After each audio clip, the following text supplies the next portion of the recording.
La libertad cristiana. Martín Lutero. Más libros en audio en www.bibliotecaenaudio.com. Jesús.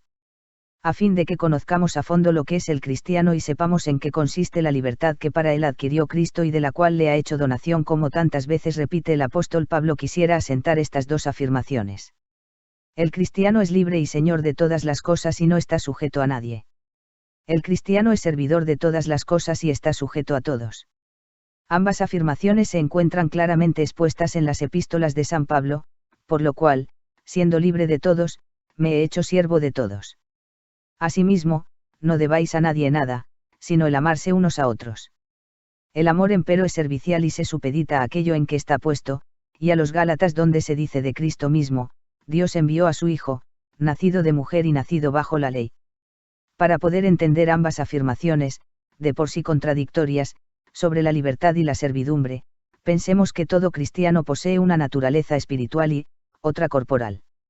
Por el alma se llama al hombre espiritual, nuevo e interior; por la carne y la sangre, se lo llama corporal, viejo y externo. A causa de esta diferencia, también la Sagrada Escritura contiene aseveraciones directamente contradictorias acerca de la libertad y la servidumbre del cristiano. Si examinamos al hombre interior, espiritual, a fin de ver qué necesita para ser y poder llamarse cristiano bueno y libre, hallaremos que ninguna cosa externa, sea cual fuere, lo hará libre, ni bueno, puesto que ni su bondad, ni su libertad, ni por otra parte, su maldad ni servidumbre son corporales o externas. ¿De qué aprovecha al alma si el cuerpo es libre, vigoroso y sano, si come, bebe y vive a su antojo? ¿O qué daño puede causar al alma si el cuerpo anda sujeto, enfermo y débil, padeciendo hambre, sed y sufrimientos, aunque no lo quiera? Ninguna de estas cosas se arrima tanto al alma como para poder libertarla o esclavizarla, hacerla buena o perversa. De nada sirve al alma, asimismo, si el cuerpo se recubre de vestiduras sagradas, como hacen los sacerdotes y demás religiosos, ni tampoco si permanece en iglesias y otros lugares santificados, ni si solo se ocupa en cosas sagradas, ni si hace oraciones de labios, ayuda, va en peregrinación y realiza, en fin, tantas buenas obras que eternamente puedan llevarse a cabo en el cuerpo y por medio de él. Algo completamente distinto ha de ser lo que aporte y dé al alma bondad y libertad, porque todo lo indicado, obras y actos, puede conocerlo y ponerlo en práctica también un hombre malo, impostor e hipócrita. Además, con ello no se engendra realmente, sino gente impostora. Por otro lado, en nada perjudica al alma que el cuerpo se cubra con vestiduras profanas y more en lugar no santificado, coma, beba, no peregrine, ni ore, ni haga las obras que los hipócritas mencionados ejecutan. Ni en el cielo ni en la tierra existe para el alma otra cosa en que vivir y ser buena, libre y cristiana que el Santo Evangelio, la palabra de Dios predicada por Cristo, como él mismo dice: Yo soy la resurrección y la vida, el que cree en mí, vivirá eternamente. Asimismo, yo soy el camino y la verdad, y la vida. Además, no solo de pan vivirá el hombre, sino de toda palabra que sale de la boca de Dios. Por consiguiente, no hay duda de que el alma puede prescindir de todo, menos de la palabra de Dios; fuera de esta, nada existe con que auxiliar al alma. Una vez que ésta posea la palabra de Dios, nada más precisará, en ella encontrará suficiente alimento, alegría, paz, luz, arte, justicia, verdad, sabiduría, libertad, y toda suerte de bienes en superabundancia. Por eso nos describen los salmos, especialmente el Salmo, al profeta clamando solo por la palabra de Dios. Asimismo se considera en la Sagrada Escritura como el mayor castigo y como señal de la ira divina, si Dios retira a los hombres su palabra. Por el contrario, la mayor gracia de Dios se manifiesta cuando Él la envía, según leemos en el Salmo: envió su palabra y con ella le socorrió. Únicamente para predicar la palabra de Dios ha venido Cristo al mundo, y con este exclusivo fin fueron llamados e impuestos en sus cargos todos los apóstoles, obispos, sacerdotes y eclesiásticos en general, aunque respecto a estos últimos hoy, desgraciadamente, no lo parezca. ¿Acaso preguntes, qué palabra es esa que otorga una gracia tan grande y cómo deberé usar de tal palabra? He aquí la respuesta: la palabra no es otra cosa que la predicación de Cristo, según está contenida en el Evangelio. Dicha predicación ha de ser y lo es realmente de tal manera que al oírla oigas hablar a Dios contigo, quien te dice que para Él tu vida entera y la totalidad de tus obras nada valen y que te perderás eternamente con todo en cuanto en ti hay.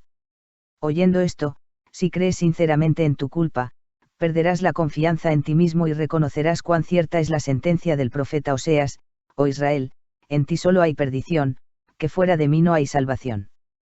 Mas para que te sea posible salir de ti mismo, esto es, de tu perdición, Dios te presenta a su amadísimo Hijo Jesucristo, y con su palabra viva y consoladora, te dice: entrégate a Él con fe inquebrantable, confía en Él sin desmayar. Por esa fe tuya te serán perdonados todos tus pecados, será superada tu perdición, serás justo, veraz, lleno de paz, bueno, y todos los mandamientos serán cumplidos y serás libre de todas las cosas, como San Pablo dice: mas el justo solamente vive por su fe. Y también, porque el fin y cumplimiento de la ley es Cristo para todos los que en Él creen. Luego la única práctica de los cristianos debería consistir precisamente en lo siguiente: grabar en su ser la palabra y a Cristo, y ejercitarse y fortalecerse sin cesar en esta fe. No existe otra obra para el hombre que aspire a ser cristiano. Así lo indicó Cristo a los judíos cuando éstos lo interrogaron acerca de las obras cristianas que debían realizar y agradables a Dios, diciendo: esta es la única obra de Dios, que creáis en el que Él ha enviado. Pues solo a Cristo ha enviado Dios como objeto de la fe. Se desprende de esto que una fe verdadera en Cristo es inapreciable riqueza, pues trae consigo toda salvación y quita la maldición, como está escrito en Marcos, último capítulo: el que creyere y fuere bautizado, será salvo, mas el que no creyere, será condenado. Así reconoció el profeta Isaías las riquezas de esa fe: Dios contará un poco sobre la tierra y en ese poco entrará la justicia como un nuevo diluvio. O sea, la fe, que encierra ya el cumplimiento de todos los mandamientos, justificará abundantemente a quienes la posean, de manera que nada más habrán menester para ser justos y buenos, como dice el apóstol Pablo, porque cuando se cree con el corazón, entonces se es justo y bueno. Pero ¿cómo es que habiendo ordenado la Sagrada Escritura tantas leyes, mandamientos, obras y ritos, solo la fe puede justificar al hombre sin necesidad de todo ello, y más aún, puede concederle tantos bienes? Tocante a esto deberá tenerse muy en cuenta, sin olvidarlo nunca, que la fe sola, sin obras, justifica, liberta y salva, como luego veremos. Y a la vez es preciso saber que en la Sagrada Escritura hay dos clases de palabra: mandamientos o ley de Dios, y promesas y afirmaciones. Los mandamientos nos indican y ordenan toda clase de buenas obras, pero con eso no están ya cumplidas, porque enseñan rectamente, pero no auxilian, instruyen acerca de lo que es preciso hacer, pero no expenden la fuerza necesaria para realizarlo. O sea, los mandamientos han sido promulgados únicamente para que el hombre se convenza por ellos de la imposibilidad de obrar bien y aprenda a reconocerse y a desconfiar de sí mismo. Por esta razón llevan los mandamientos el nombre de Antiguo Testamento, todos figuran en el mismo. Por ejemplo, el mandamiento que dice: no codiciarás, demuestra que todos somos pecadores y que no hay hombre libre de concupiscencia, aunque haga lo que quiera. Aquí aprende el hombre a no confiar en sí mismo y a buscar en otra parte el auxilio necesario para poder limpiarse de codicia y cumplir así el mandamiento con ayuda ajena, dado que por esfuerzo propio le es imposible. Con los demás mandamientos nos sucede lo mismo, no somos capaces de cumplirlos. Una vez que el hombre haya visto y reconocido por los mandamientos su propia insuficiencia, lo acometerá el temor y pensará en cómo satisfacer las exigencias de la ley, ya que es menester cumplirlas o pena de condenación, y se sentirá verdaderamente humillado y aniquilado, sin hallar en su interior nada con que llegar a ser bueno. Entonces es cuando la otra palabra se allega, la promesa y la afirmación divina, y dice: deseas cumplir los mandamientos y verte libre de la codicia malsana y del pecado como exigen los mandamientos. Mira. Cree en Cristo. En Él te prometo gracia, justificación, paz y libertad plenas. Si crees ya posees, mas si no crees, nada tienes. Porque todo aquello que jamás conseguirás con las obras de los mandamientos, que son muchas, sin que ninguna valga, te será dado pronto y fácilmente por medio de la fe, que en la fe he puesto directamente todas las cosas, de manera que quien tiene fe, todo lo tiene y será salvo. Sin embargo, el que no tiene fe, nada poseerá. Son pues, las promesas de Dios las que cumplen lo que los mandamientos ordenan y dan lo que ellos exigen. Esto sucede así para que todo sea de Dios, el mandamiento y cumplimiento. Solo Dios ordena y solo Dios cumple. Esta es la razón por la cual las promesas de Dios son la palabra del Nuevo Testamento y están comprendidas en el mismo. Estas palabras y todas las demás de Dios son santas, verídicas, justas, pacíficas, libres y plenas de bondad. Por tanto, el alma de aquel que con fe verdadera se atiene a la palabra divina, se unirá a la misma de modo tal que también el alma se adueñará de todas las virtudes de la palabra. Es decir, por la fe, la palabra de Dios hará al alma santa, justa, sincera, pacífica, libre y plena de bondad, será en fin un verdadero hijo de Dios, como dice Juan, a los que creen en su nombre, les dio potestad de ser hechos hijos de Dios. Esto aclara por qué la fe es tan potente y asimismo cómo existen buenas obras que puedan igualarse a ella. Ninguna obra buena se atiene a la palabra divina como la fe, ni hay obra buena alguna capaz de morar en el alma, sino que únicamente la palabra divina y la fe reinan en el alma. Tal como es la palabra, así se vuelve el alma, a semejanza del hierro que al unirse al fuego se vuelve rojo blanco como el fuego mismo. Vemos así que al cristiano le basta con su fe, sin que precise obra alguna para ser justo, de donde se deduce que si no ha menester de obra alguna, queda ciertamente desligado de todo mandamiento o ley, y si está desligado de todo esto será, por consiguiente, libre. En esto consiste la libertad cristiana, en la fe única que no nos convierte en ociosos o malhechores, sino antes bien en hombres que no necesitan obra alguna para obtener la justificación y salvación. Luego trataremos este punto con amplitud.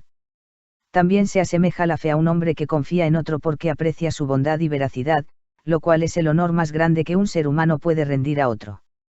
Por el contrario, el mayor escarnio es que un hombre considere a su semejante como inútil, mentiroso y superficial. Del mismo modo, cuando el alma cree firmemente en la palabra de Dios, considera a éste como sincero, bueno y justo, rindiéndole así todo el honor del que es capaz, en tanto respeta el derecho divino, glorifica el nombre de Dios y se abandona a su voluntad, dado que no duda de la bondad y veracidad de todas sus palabras.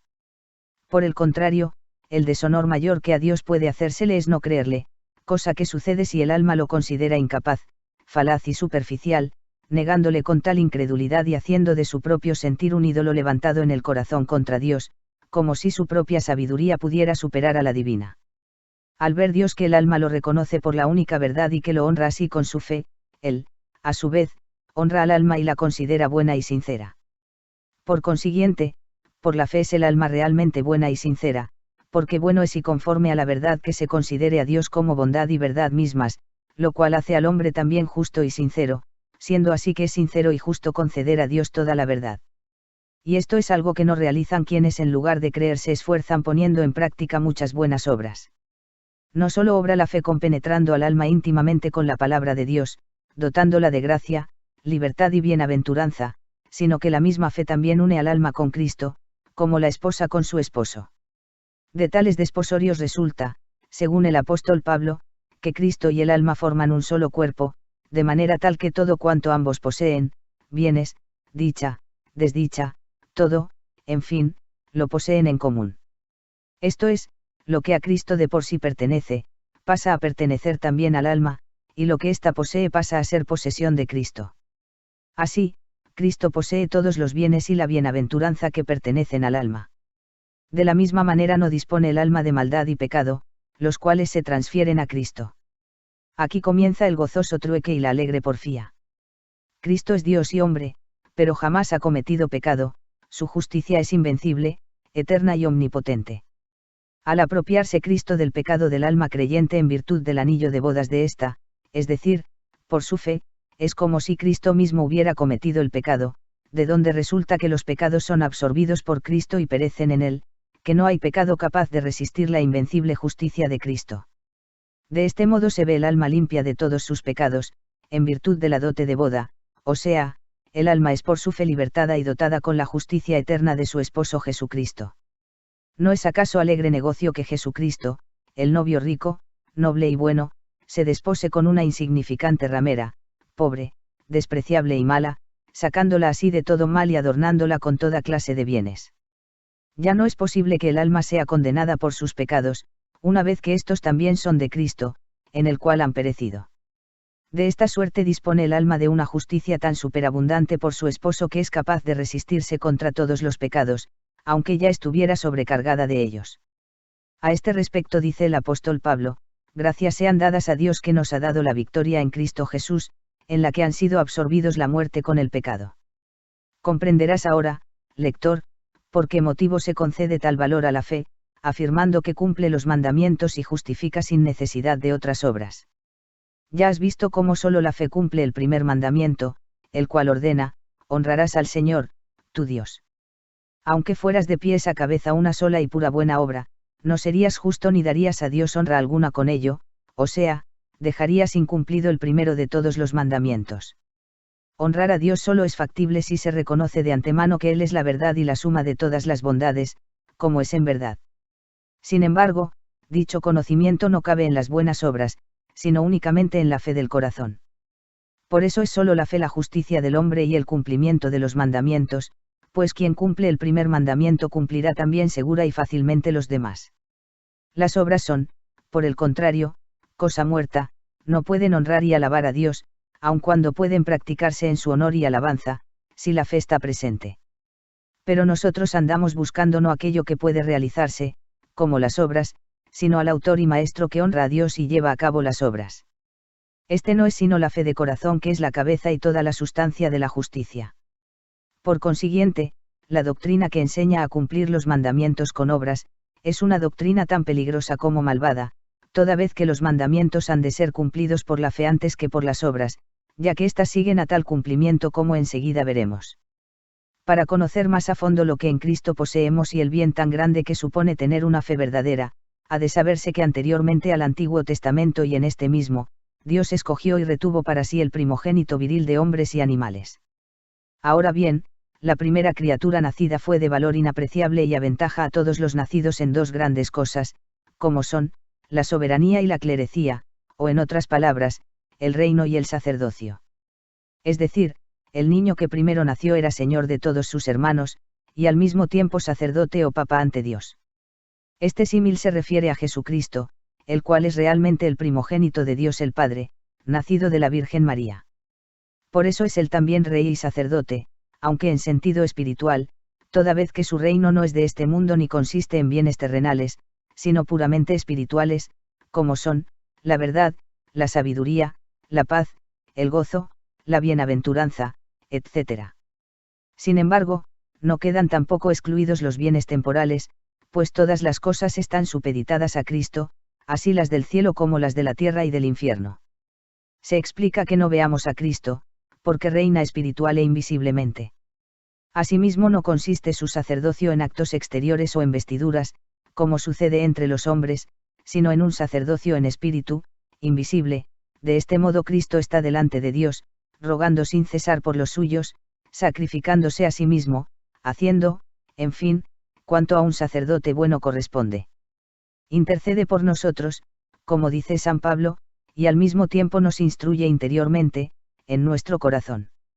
Ambos menesteres, el ruego intercesor y la enseñanza, son propios del sacerdote, que también los sacerdotes humanos, visibles y perecederos, ruegan y enseñan del mismo modo.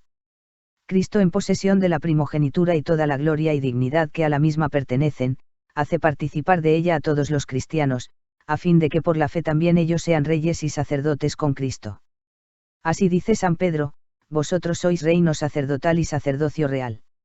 Esto sucede porque la fe eleva al cristiano por encima de todas las cosas, de manera que se convierte en el soberano espiritual de las mismas, sin que ninguna pueda malograr su salvación.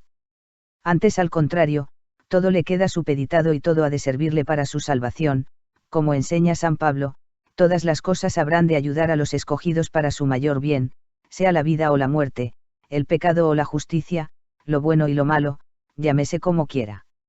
Igualmente, todo es vuestro, sea la vida, sea la muerte, sea lo presente, sea lo porvenir, etc.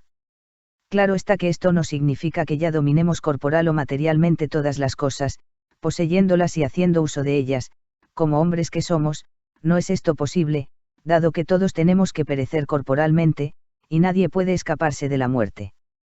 Además existen cosas a las cuales estamos sometidos, como lo vemos en Cristo mismo y en sus santos. Se trata de una soberanía espiritual, ejercitada dentro de los límites de la supeditación corporal. Es decir, mi alma puede perfeccionarse en todas y a pesar de todas las cosas, de manera que aún la muerte y el padecimiento me están supeditados y me servirán para mi salvación.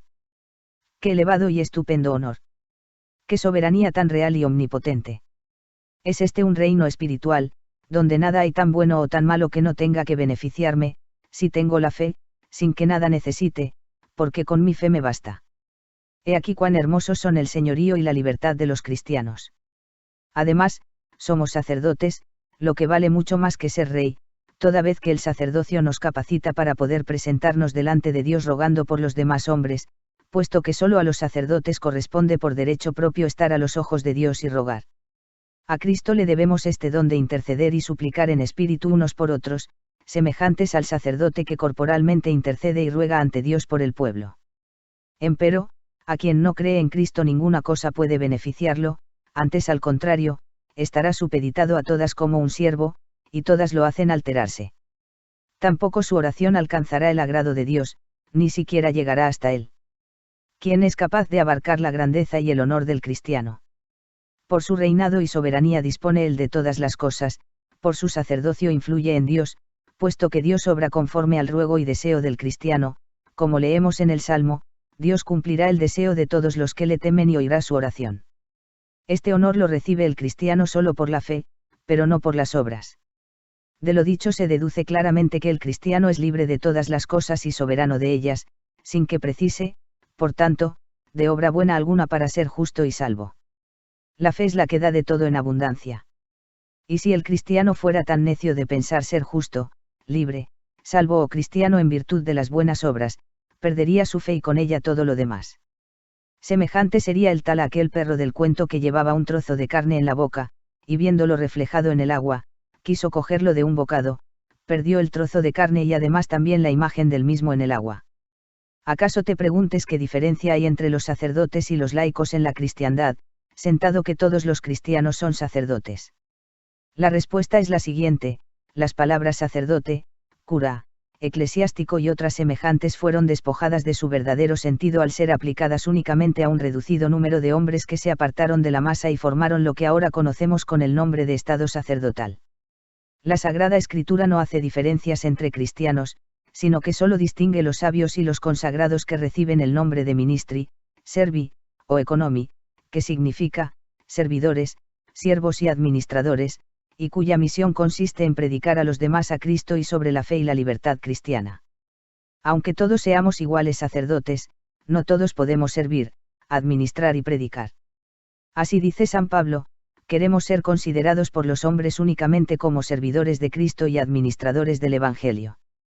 Pero el caso es que dicha administración se ha cambiado en un dominio y poder tan mundano, ostentativo, fuerte y temible, que el verdadero poder temporal no puede ya compararse con él, como si los laicos y cristianos fueran dos cosas distintas.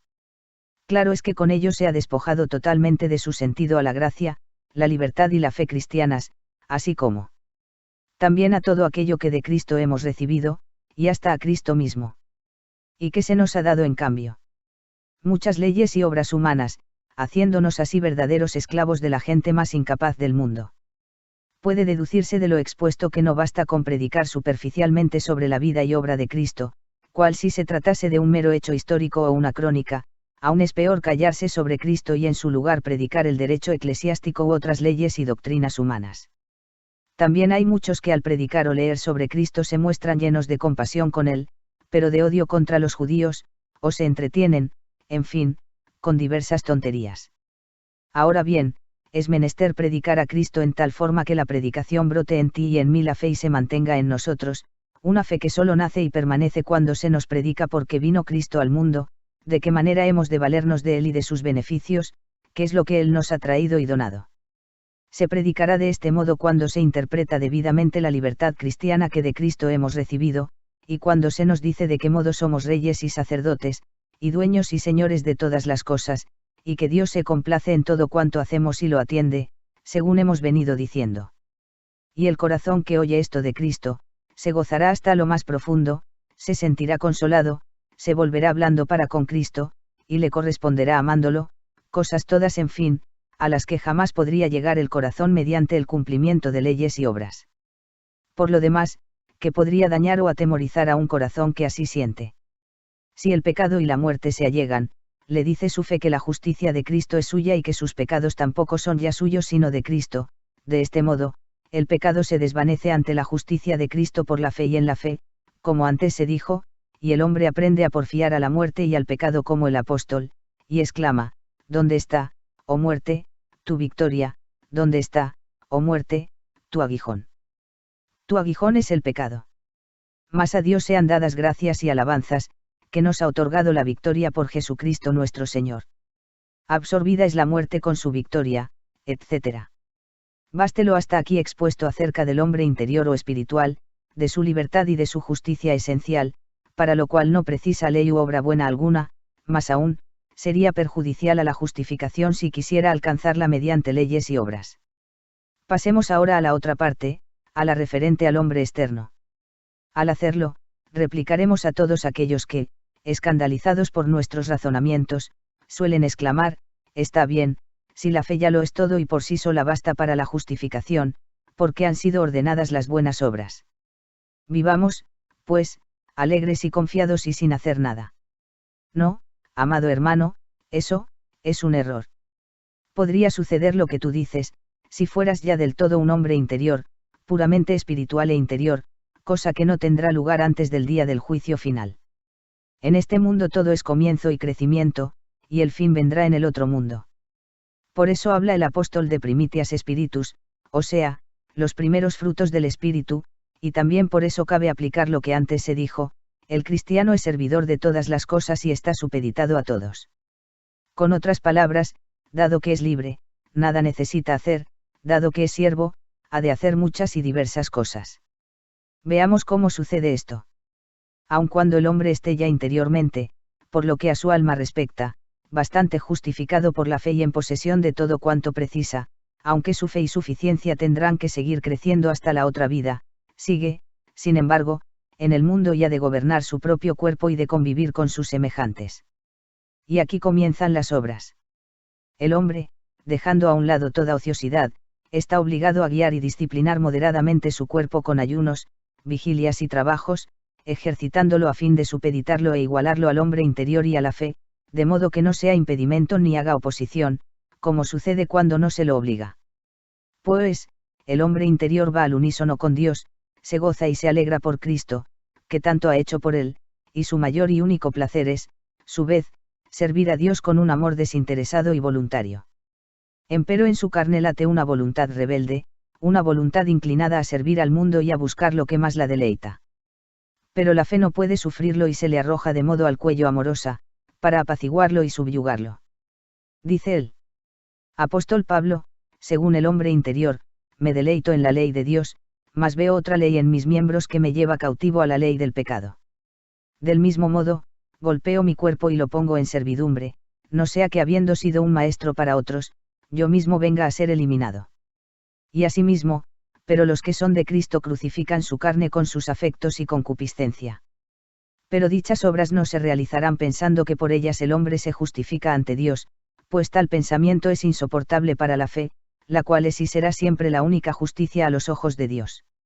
Antes bien, se harán las obras con la sola intención de dominar el cuerpo y limpiarlo de sus malas inclinaciones deleitosas, poniendo toda la mira en desterrarlas. Precisamente por ser el alma pura por la fe y amante de Dios, anhela que también lo demás sea puro, sobre todo el propio cuerpo, y que todo, juntamente con ella, ame y alabe a Dios. Por consiguiente, el hombre, a causa de su propio cuerpo, no puede andar ocioso, antes al contrario, habrá de realizar muchas buenas obras para supeditarlo. Sin embargo, no son las obras el medio apropiado para aparecer como bueno y justo delante de Dios, sino que se ejecutarán con puro y libre amor, desinteresadamente, solo para complacer a Dios, buscando y mirando única y exclusivamente lo que a Dios le agrada en tanto se desea cumplir su voluntad lo mejor posible. Concluye así, pues, cada cual la medida y la prudencia al castigar su cuerpo con tantos ayunos, vigilias y trabajos como necesite para apaciguar su temeridad. Pero aquellos que buscan la justificación por medio de obras, no se cuidan de la mortificación, sino solo ponen la mira en las obras, pensando que cuanto más numerosas éstas sean, mejor es para alcanzar la justificación. y a veces pierden la cabeza y malgastan sus cuerpos. Cuán grande tontería y asimismo cuán falsa comprensión de la vida cristiana y de la fe demuestra la pretensión de ser justificado y salvo por obras, pero sin fe. Valiéndonos de algunos símiles diríamos, las obras del cristiano, el cual por su fe y por pura gracia de Dios es justificado y salvado gratuitamente, podrían tasarse como las que Adán y Eva habrían hecho en el paraíso, según está escrito, que Dios lo puso en el paraíso al hombre creado para que lo labrara y guardase. Ahora bien, Adán fue creado justo, bueno y sin pecado. Por consiguiente, no le era preciso labrar y cuidar para ser bueno y justificado. Sin embargo, a fin de que no anduviera ocioso, Dios le encomienda el trabajo de plantar, labrar y cuidar el Edén. Tales obras de Adán habrían sido hechas por él voluntariamente, solo para complacer a Dios, pero en modo alguno para alcanzar la justificación que él ya poseía y con la cual todos nosotros podríamos haber nacido. Pies bien, este es el caso de las obras del hombre creyente, el cual, por su fe es puesto de nuevo en el paraíso y de nuevo creado, las obras que ejecuta no le serán necesarias para su justificación, sino que le han sido ordenadas con objeto de evitar su holganza, haciéndolo esforzar y cuidar el cuerpo exclusivamente para agradar a Dios. Además, un obispo consagrado bendice un templo, confirma o practica cualquier otra obra inherente a su cargo, pero tales cosas no lo hacen obispo, aún más, si no fuera por tratarse de un obispo ya consagrado, ninguno de dichos actos tendrían valor, sino que serían puras necedades. A semejanza del obispo, el cristiano, consagrado por la fe, al realizar buenas obras, éstas no lo hacen mejor cristiano o más consagrado, cosa que únicamente sucede con el incremento de la fe, antes bien, de no tratarse de un creyente y cristiano, nada valdrían sus obras, sino que serían pecados vanos, punibles y condenables. Estas dos sentencias son, por consiguiente, ciertas. Primera, las obras buenas y justas jamás hacen al hombre bueno y justo, sino que el hombre bueno y justo realiza obras buenas y justas. Segunda, las malas obras nunca hacen al hombre malo, sino que el hombre malo ejecuta malas obras. Se desprende de esto que la persona habrá de ser ya buena y justa antes de realizar buenas obras, o sea, que dichas obras emanan de la persona justa y buena, como dice Cristo, el árbol malo no lleva buenos frutos, el árbol bueno no da frutos malos. Ahora bien, está claro que ni los frutos llevan al árbol ni se producen los árboles en los frutos, sino que por el contrario, los árboles llevan los frutos y los frutos crecen en los árboles. Luego, así como los árboles preceden a los frutos y estos no hacen al árbol malo o bueno, sino que son los árboles los que dan frutos buenos o malos, también la persona será justa o mala antes de ejecutar obras buenas o malas, de modo que sus obras no lo hacen bueno o malo al hombre, sino que él mismo es quien hace buenas o malas obras. Algo semejante podemos ver en todos los oficios manuales. Una casa bien o mal construida no hace al constructor bueno ni malo, sino que éste levantará una casa buena o mala. Ninguna obra hace al artesano según la calidad de ella, sino como es el artesano, así resultará también la obra. Idéntico es el caso de las obras humanas, las cuales serán buenas o malas según sean la fe o la incredulidad del hombre. Y no al contrario, como son sus obras, así será justo o creyente. Como las obras no hacen al hombre creyente. Como las obras no hacen al hombre creyente, así no lo justifican tampoco. Sin embargo, la fe, que hace justo al hombre, así también realizará buenas obras. Toda vez que las obras a nadie justifican, sino que el hombre ha de ser ya justo antes de realizarlas, queda claramente demostrado que sólo la fe, por pura gracia divina, en virtud de Cristo y su palabra, justifica a la persona suficientemente y la salva, sin que el cristiano precise de obra o mandamiento alguno para lograr su salvación. Porque el cristiano está desligado de todos los mandamientos, y en uso de su libertad hace voluntaria y desinteresadamente todo cuanto haga, sin buscar nunca su propio provecho y su propia salvación, porque por su fe y la gracia divina está ya harto y es también salvo, sino que busca únicamente cómo complacer a Dios. Por otra parte, a quien carezca de fe, ninguna obra buena coadyuvará a su justicia y salvación. Además, no hay malas obras que puedan hacerlo malo y condenarlo, sino que la incredulidad pervierte a la persona y al árbol y es ejecutora de las obras malas y condenables. Luego el ser justo o malo no procede de las obras, sino de la fe, como dice el sabio, el principio del pecado es apartarse de Dios y desconfiar de él. También Cristo enseña que no debe comenzarse por las obras y dice, o haced el árbol bueno, y su fruto bueno, o haced el árbol malo, y su fruto malo. Lo mismo podría haber dicho, el que desee buenos frutos, que empiece por el árbol plantándolo debidamente. Por consiguiente, quien pretenda realizar buenas obras no comenzará por estas, sino por la persona que ha de ejecutarlas. Mas a la persona nadie la hace buena sino la fe, y nadie la hace mala sino la incredulidad. No es menos cierto que las obras revelan al hombre como justo o malo ante sus semejantes, esto es, por las obras se conoce ya exteriormente si el hombre es justo o malo, como dice Cristo, por los frutos los conoceréis. Sin embargo, eso tiene un valor más bien aparente y externo, aunque muchos se han dejado guiar por ello y yerran, escribiendo y enseñando cómo han de hacerse las buenas obras y cómo es posible ganar la justificación, en tanto que olvidan del todo la fe. Y así van por el mundo, guías ciegos de ciegos, así se torturan con muchas obras sin llegar jamás a la recta justicia. A ello se refiere San Pablo, tendrán apariencia de justicia, pero les falta el fundamento, siempre están aprendiendo, y nunca pueden llegar al conocimiento de la justicia verdadera. Quien no quiera andar vagando en compañía de esos ciegos, que mire más allá de las obras, de los mandamientos y de las doctrinas sobre las obras, para fijar la atención ante todo en la persona y el modo en que puede ser justificada. Ciertamente la persona no se justificará y salvará por medio de mandamientos y obras, sino por la palabra de Dios, esto es, por la promesa de su gracia, y la fe. Y sucede así, a fin de que la gloria divina permanezca en todo su esplendor, en tanto Dios no nos redime por causa de nuestras obras, sino por su palabra misericordiosa, gratuitamente por pura clemencia. Después de lo dicho, no será difícil comprender en qué sentido deben desecharse o aceptarse las buenas obras y de qué modo habrá de entenderse toda doctrina acerca de las mismas. Aquellas doctrinas fundadas en la falsa y torcida opinión de que mediante buenas obras seremos justificados y salvos son ya en sí malas y dignas de condenación, lo son porque desconocen la libertad y escarnece la gracia de Dios, la cual solo justifica y salva por la fe, cosa imposible para las obras, mas al pretenderlo éstas, atacan la obra y el honor de la gracia. No desechemos las buenas obras porque lo sean, no a causa de las malas consecuencias y la errónea opinión que las acompaña, presentándolas como buenas cuando en realidad no lo son.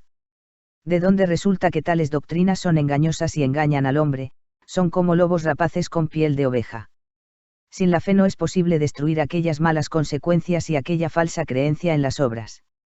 Y mientras no venga la fe y las destruya, abundarán en todo aquel que busque la justificación mediante las buenas obras. Porque la naturaleza humana no es capaz de desterrarlas, ni siquiera de reconocerlas, antes al contrario, para ella son consecuencias, y la creencia en las buenas obras algo inapreciable y salvador. Y esto es lo que a tantos ya ha seducido. Por lo tanto, siendo provechoso escribir y predicar sobre el arrepentimiento, la confesión y la satisfacción, si no se avanza hacia la fe, resultará de ello una mera serie de doctrinas diabólicas y seductoras. No vale predicar solo una parte, sino la palabra de Dios en sus dos partes. Predíquense los mandamientos para intimar a los pecadores y manifestarles sus pecados, de modo, que se arrepientan y se conviertan. Pero esto no basta.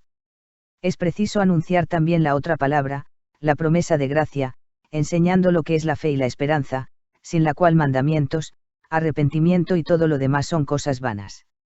Hay todavía algunos predicadores que no anuncian el arrepentimiento de los pecados y las promesas de Dios, como para poder aprender de dónde y cómo vienen el arrepentimiento y la gracia. Porque el arrepentimiento emana de los mandamientos y la fe, de las promesas de Dios. De este modo el hombre que, atemorizado ante los mandamientos divinos, se ha humillado y reconocido su verdadero estado, es justificado y levantado por su fe en las divinas palabras de Dios. Baste con lo expuesto acerca de las obras en general y de aquellas que el cristiano realizará para dominar su propio cuerpo. Trataremos ahora de las obras que el hombre habrá de practicar entre sus semejantes, porque el hombre vive no solo en su cuerpo y para él, sino también con los demás hombres. Esta es la razón por la cual el hombre no puede prescindir de las obras en el trato con sus semejantes, antes bien, ha de hablar y tratarse con ellos, aunque dichas obras en nada contribuyen a su propia justificación y salvación. Luego, al realizar tales obras su intención será libre y él tendrá sus miras puestas solo en servir y ser útil a los demás, sin pensar en otra cosa que en las necesidades de aquellos a cuyo servicio desea ponerse. Este modo de obrar para con los demás es la verdadera vida del cristiano, y la fe actuará con amor y gozo, como el apóstol enseña a los Gálatas. También a los filipenses se les había enseñado que con la fe en Cristo ya poseían la gracia y su abundancia, y añade, os amonesto con la consolación que en Cristo tenéis y toda la consolación que guardáis en nuestro amor y toda la comunión que tenéis con todos los cristianos espirituales y justos, que cumpláis mi gozo sintiendo lo mismo, teniendo el mismo amor para con otros, sirviendo uno al otro, no mirando cada cual lo suyo propio, sino cada uno también lo de los demás y lo que otros han de necesitar. Con estas palabras describe el apóstol sencilla y claramente la vida cristiana, una vida en la cual todas las obras atienden al bien del prójimo, ya que cada cual posee con su fe todo cuanto para sí mismo precisa y aún le sobran obras y vidas suficientes para servir al prójimo con amor desinteresado.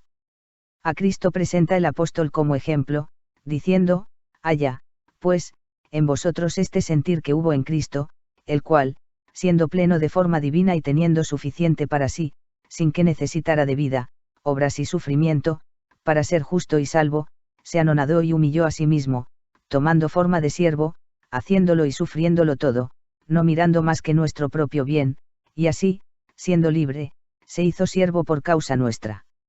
Así también el cristiano, como Cristo, su cabeza, debe sentirse pleno y harto con su fe, mirando de acrecentarla, porque ella le es vida, justicia y salvación, y le da todo cuanto es de Cristo y Dios, como antes se dijo y el apóstol Pablo escribe, lo que vivo todavía en la carne, lo vivo en la fe de Cristo, Hijo de Dios. El cristiano es libre, sí, pero debe hacerse con gusto siervo, a fin de ayudar a su prójimo, tratándolo y obrando con él como Dios ha hecho con el cristiano por medio de Jesucristo. Y el cristiano lo hará todo sin esperar recompensa, sino únicamente por agradar a Dios y diciéndose, bien, aunque soy hombre indigno, condenable y sin mérito alguno, mi Dios me ha otorgado gratuitamente y por pura gracia suya en virtud de Cristo y en Cristo riquísima justicia y salvación, de manera que de ahora en adelante solo necesito creer que es así. Mas por mi parte haré también por tal Padre que me ha colmado de beneficios tan inapreciables, todo cuanto pueda agradarle, y lo haré libre, alegre y gratuitamente, y seré con mi prójimo un cristiano a la manera que Cristo lo ha sido conmigo, no emprendiendo nada excepto aquello que yo vea que mi prójimo necesite o le sea provechoso y salvador, que yo ya poseo todas las cosas en Cristo por mi fe. He aquí cómo de la fe fluyen el amor y el gozo en Dios, y del amor emana a la vez una vida libre, dispuesta y gozosa para servir al prójimo sin miras de recompensa.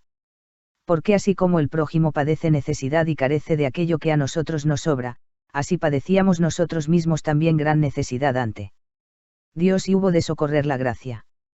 Por consiguiente, si Dios nos ha socorrido gratuitamente por Cristo, auxiliemos nosotros también al prójimo con todas las obras de nuestro cuerpo. Claramente se ve cuán noble y elevada es la vida cristiana, aunque hoy desgraciadamente, en todo el mundo es desestimada, y más aún, ya se ha olvidado que existe y no se predica sobre ella. En el capítulo 2 del Evangelio según Lucas leemos que la Virgen María se presentó en el templo después de las 6 semanas prescriptas para ser declarada limpia, como ordenaba la ley a todas las mujeres, si bien la Virgen María no era impura como ellas, ni deudora de la misma limpieza, ni siquiera la necesitaba. Mas la Virgen María obró así por amor, no queriendo hacer de menos a las demás mujeres, ni pretendiendo apartarse de entre ellas. De modo semejante obró el apóstol Pablo haciendo que se circuncidara a Timoteo, no porque fuera necesario, sino más bien por no ofrecer a los judíos de fe cristiana tibia la ocasión de pensar mal. Sin embargo, el apóstol no quiso que Tito fuera circuncidado, precisamente porque se lo obligaba a ello, alegando que la circuncisión era necesaria para la salvación. En el capítulo del Evangelio según Mateo discute Cristo con Pedro acerca del tributo que también se exigía a los discípulos, y le objetó que los hijos de un rey no necesitaban abonar tributo alguno. Una vez conforme Pedro con dicha explicación, Cristo le ordenó no obstante que saliera al mar y le dijo, para que no se escandalicen por causa nuestra, ve al martes. El primer pez que saques, tómalo y en su boca hallarás una moneda, dásela por ti y por mí. Qué ejemplo tan hermoso es este y cuán aplicable a lo que venimos diciendo. Cristo se da a sí mismo y a sus discípulos el título de libres hijos de rey que no carecen de nada, y sin embargo, se doblega voluntariamente, sirve y paga el tributo. Tanto como la obra de Cristo pudo serle necesaria y beneficiarle para su propia justicia o salvación, así también son todas sus demás obras y las que realizan los cristianos, necesarias para su salvación, porque en realidad se trata de servicios voluntarios en favor de los demás hombres y para su mejoramiento. Asimismo deberían las obras de los sacerdotes, conventos y juntas ser hechas de manera que cada cual obrase según su estado y su orden, pero con la mira puesta únicamente en auxiliar a otros y dominar el propio cuerpo, dando así buen ejemplo a aquellos que también necesitan gobernar su carne. Pero estén prevenidos siempre y no se propongan alcanzar justicia y salvación con tales obras, porque justicia y salvación solo son posibles por la fe. En este sentido amonesta el apóstol Pablo y a los cristianos a someterse al poder secular, dispuestos siempre a prestarle su servicio, mas no con miras de alcanzar justicia, sino para servir libremente a los demás y a la autoridad secular, obedeciendo con amor y libertad.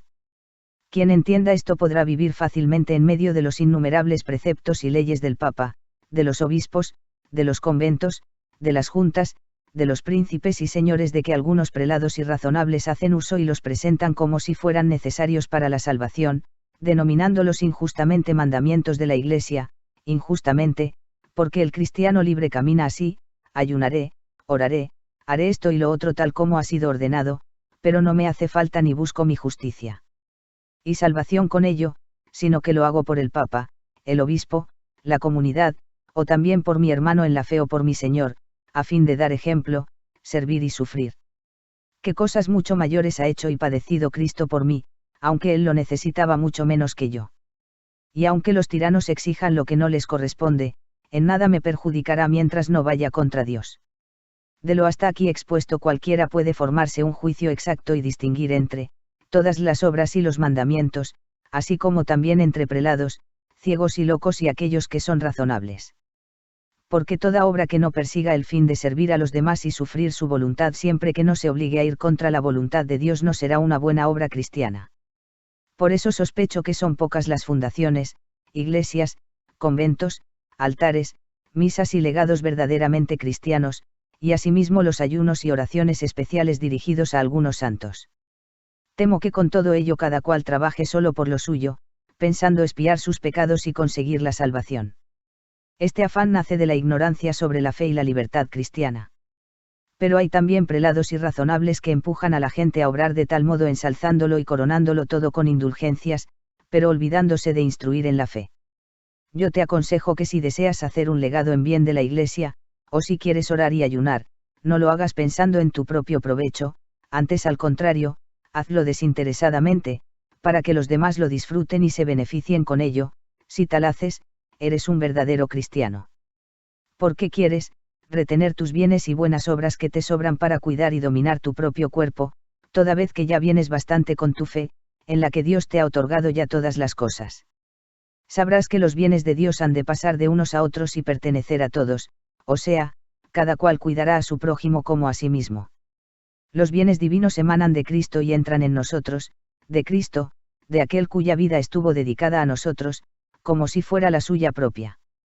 Del mismo modo deben emanar de nosotros y derramarse sobre aquellos que los necesitan. Pero esto tendrá lugar de tal manera que pondremos también nuestra fe y justicia en servicio y favor del prójimo delante de Dios, a fin de cubrir así sus pecados y tomarlos sobre nosotros cual si fueran nuestros, como Cristo ha hecho para con nosotros mismos. He aquí, esto es amor cuando el amor es verdadero. Y el amor es verdadero cuando la fe también es verdadera. Por eso el apóstol indica como propiedad del amor, que no busque lo suyo, sino el bien del prójimo. Se deduce de todo lo dicho que el cristiano no vive en sí mismo, sino en Cristo y el prójimo, en Cristo por la fe, en el prójimo por el amor. Por la fe se hila el cristiano de sí mismo y va a Dios, de Dios desciende el cristiano al prójimo por el amor. Pero siempre permanece en Dios y en el amor divino, como Cristo dice: de aquí adelante veréis el cielo abierto, y a los ángeles que suben y descienden sobre el Hijo de Dios. He aquí la libertad verdadera, espiritual y cristiana que libra al corazón de todo pecado, mandamiento y ley, la libertad que supera a toda otra como los cielos superan la tierra. Quiera Dios hacernos comprender esa libertad y que la conservemos. Amén. Más libros en audio en www.bibliotecaenaudio.com. Fin del libro.